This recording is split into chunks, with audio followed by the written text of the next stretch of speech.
अस्सलामुअलैकुम, welcome to एमरात। आज की वीडियो में हम दो टॉपिक्स को डिस्कस करने जा रहे हैं। पहला हम बात करेंगे कि ऑनगोइंग ऑपरेशन शबान जो पाकिस्तान मिलिट्री ने बीएलए और टीडीपी के खिलाफ लॉन्च किया है बलूचिस्तान में, इसमें किस किस्म के वेपन्स यूज किए जा रहे हैं। बिकॉज इस ऑपरेशन में पहली दफा स्वार्म ड्रोन्स को यूज किया जा रहा है और इसके साथ साथ कुछ नए वेपन सिस्टम्स जो नॉर्मली हमें एंटी टेरर ऑपरेशंस में उतने ज्यादा यूज होते हुए नजर नहीं आते, और उससे आपको ये भी पता चलेगा कि इसमें पाकिस्तान ने किस तरह अपनी टैक्टिक्स को इम्प्रोवाइज किया है। दूसरा हम बात करेंगे कि उधमपुर जिले में जो इंडियन ऑक्युपाइड कश्मीर में मौजूद है, वहां एक बड़ा इनकाउंटर हुआ है 10 से 11 जुलाई के दरमियान, और मल्टीपल कश्मीरी सोर्सेज क्लेम कर रहे हैं कि ये इनकाउंटर उधमपुर एयरबेस के बहुत करीब हुआ है, जबकि इंडिया के क्लेम्स उस पर बहुत डिफरेंट है। बहरहाल अगर आप कश्मीरी क्लेम्स को देखें तो वो क्लेम करते हैं कि उधमपुर एयरबेस निशाने पर थी उन अननोन लोगों के जिस उधमपुर एयरबेस को पाकिस्तानी फतह रॉकेट्स इससे पहले उड़ा चुके हैं। तो दोनों टॉपिक्स को डिस्कस करते हैं। पहले टॉपिक की तरफ अगर आ जाए,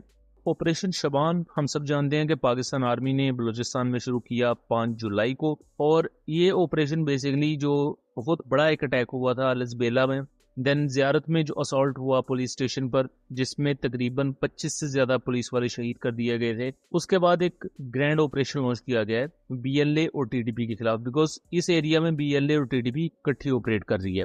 और इस ऑपरेशन की इनिशियल कुछ फुटेजेस वगैरह भी निकल सामने आती हैं आईएसपीआर से और दूसरे जो पाकिस्तानी वेस्टर्न सोर्सेज है वहां से, लेकिन वो जो वीडियोस थी वो काफी ज्यादा लो रेजोल्यूशन पर थी, और वो इनिशियल जो एक दो वीडियोस आई उन पर हमने detail video second channel conflict card रात पर बनाई हुई है।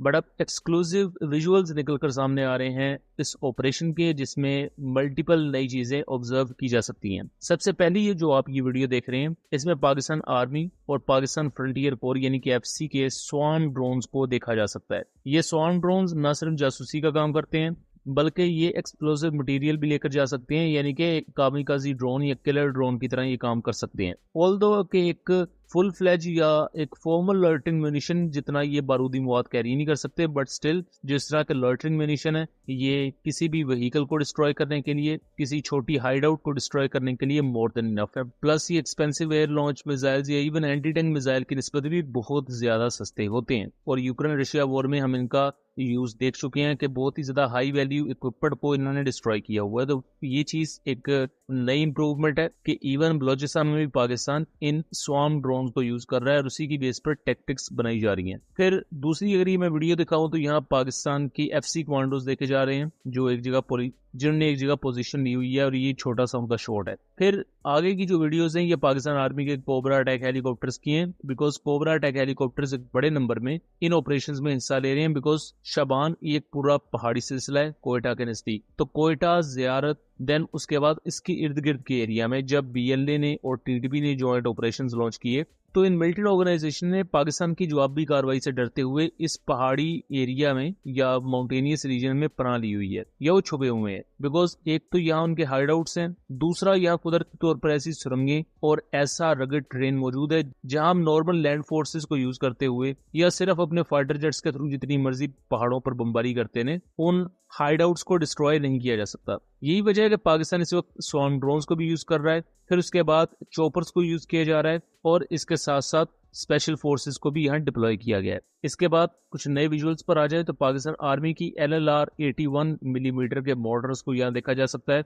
इसमें जो मॉडर यूज होता है ये 81 mm का होता है, और ये मैक्सिमम 3.1 किलोमीटर की रेंज पर स्ट्राइक कर सकता है। ये मॉडर्स केपीके में यूज होते हैं, लेकिन जब बहुत ही ज्यादा कोई इंटेंस ऑपरेशन हो तब नॉर्मल जो एंटी टेरर ऑपरेशन हैं, नॉर्मल इंटेलिजेंस बेस्ड ऑपरेशन है, वहां ये मॉडर शेल्स इस्तेमाल ज्यादातर नहीं किए जाते। फिर इसके बाद जो आप वीडियो देख रहे हैं ये है पाकिस्तान आर्मी का MO-120RT 120 mm का रॉकेट, और ये मैक्सिमम अपने टारगेट्स को हिट कर सकता है 7 से 8 किलोमीटर तक। वह तौर पर जो चट्टानों के मुख्तलिफ एरियाज हैं जिनको सहारा बनाते हुए ये मिलिटेंट्स वहां छुपे हुए हैं, उन एरियाज को टारगेट करने के लिए इन मोटर्स को यूज किया जा रहा है। इसके साथ साथ हैवी आर्टिलरी को भी यूज किया गया है, लेकिन लिमिटेड नंबर में। फिर इससे अगला जो शॉट है उसमें हम देख सकते हैं कि फ्रंटियर कोर का जो टेक्टिकल यूनिट है, ये स्पेशल ऑपरेटिव यूनिट है, वो ऑनबोर्ड हो रहा है MI-17 हेलीकॉप्टर पर, जहां फिर ये लैंड होंगे जाके उस ऑपरेशनल एरिया में। इसके बाद ये कुछ नए विजुअल्स आप देखें तो ये आपको ब्लैक यूनिफॉर्म में ट्रूप्स नजर आएंगी और उसके साथ पाकिस्तान आर्मी की ट्रूप्स है।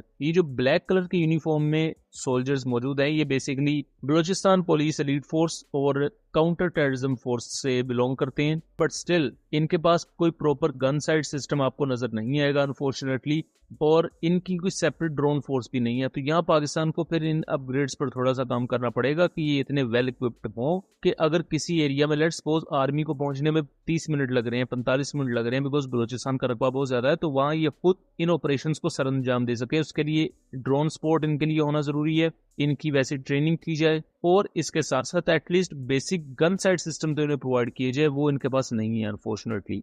और उसके बाद अगर अगली वीडियो को देखें तो पाकिस्तान यहाँ इस ऑपरेशन में इवन हैवी मशीन गन्स को भी यूज कर रहा है। 12.7 mm की हैवी मशीन गन्स यहाँ टारगेट्स को डिस्ट्रॉय कर रही हैं। 5 जुलाई से लेकर 12 जुलाई तक के स्टैट्स की बात की जाए तो ऑफिशियली पाकिस्तान क्लेम करता है कि 105 से ज्यादा टीटीपी और बीएलए के टेररिस्ट को मारा जा चुका है ऑपरेशन शाबान के अंडर, और अभी भी ऑपरेशन ऑनगोइंग है। इसमें मुख्तलिफ वेपन सिस्टम्स यूज किए जा रहे हैं। अभी बहरहाल ये भी क्लेम किया जा रहा है मुख्तलिफ सोर्सेज की तरफ से, जिन इंटरनल सोर्सेज से मेरी बात हुई कि लिमिटेड नंबर्स में ये प्लान है कि पाकिस्तान एयरफोर्स के एसेट्स को यूज किया जाएगा सॉर्ट ऑफ फाइटर एयरक्राफ्ट, और इसके साथ साथ ये भी पॉसिबिलिटी है कि अगर इनके कोई बड़े ठिकाने आइडेंटिफाई होते हैं मुख्तलिफ शहरों में तो वहाँ प्रॉपर लॉइटरिंग म्यूनिशन जैसे सरकाश है, ब्लेज सीरीज की लॉइटरिंग म्यूनिशन है, तो उन्हें भी इस्तेमाल किया जा सकता है। अब आ जाते हैं हम दूसरे टॉपिक पर। आपने रिसेंटली इवन इंडियन सोर्सेज के थ्रू ये खबर सुनी होगी कि उधमपुर डिस्ट्रिक्ट में एक बड़ा इनकाउंटर हुआ है कश्मीरी फाइटर्स और इंडियन आर्मी के दरमियान, और ये जो मैं आपको खबर दिखा रहा हूँ द लाल